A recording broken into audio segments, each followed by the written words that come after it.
Hi everyone, I'm back with another video.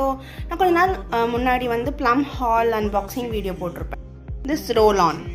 I was very excited to use it because I wanted to try it at least once. And அந்த products வாங்கினதுனால இது ஃப்ரீயாக கொடுத்தாங்க. So I have tried it. இனிஷியலாக வந்து இந்த role அந்த பால் இருக்கும்ல அது வந்து ரொம்ப கிளைட் ஆகலை, ஸ்டக்காகி நின்றுட்டு இருந்தது. இப்போ கொஞ்சம் பெட்டராக இருக்குது. அண்ட் இது போடும்போது லைக் நான் அப்ளை பண்ணும்போது இந்த வெண்ணிலா அந்த ஸ்மெல் வருது, ரொம்ப லைட்டாக தான் வருது. அதுக்கப்புறம் வந்து அதுவும் வர்றதில்லை. 48 hours ஆக்டிவாக மேபி ஸ்வெட் கண்ட்ரோல் பண்ணலாம். மேபி இந்த லாக்டிக் அண்ட் கிளைகாலிக் ஆசிட் வந்து ஒர்க் ஆகலாம். But I was expecting the fragrance, but அது வந்து எனக்கு வரல.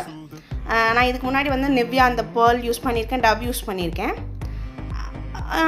என்னமோ எனக்கு இதை விட அதர்ஸ் கொஞ்சம் பெட்டராக அந்த மாதிரி இருந்தது. But I wouldn't say this is bad. But இதில் நான் ப்ளம்மோட ரோல் ஆனில் எதிர்பார்த்தது வந்து ஃப்ரேக்ரன்ஸ் லைக் அப்படி கம்மன்னு இருக்கும் நைட்டு கூட அப்படின்ற மாதிரி நான் எக்ஸ்பெக்ட் பண்ணேன். பட் அதில் தான் கொஞ்சம் டிஸப்பாயின்மெண்ட்டாக இருந்த மாதிரி இருந்துச்சு. So otherwise I can try it once.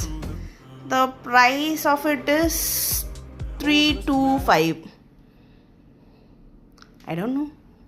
Guys, tell me. இதே மாதிரி யாருக்காவது ஃபேஸ் பண்ணியிருக்கீங்களா அந்த ரோல் அந்த ஸ்டக் ஆகிறது?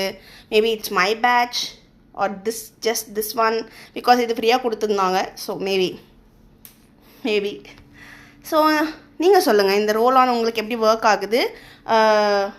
Do comment below so that I will understand like if I am doing something wrong or what, and follow for more. Thank you.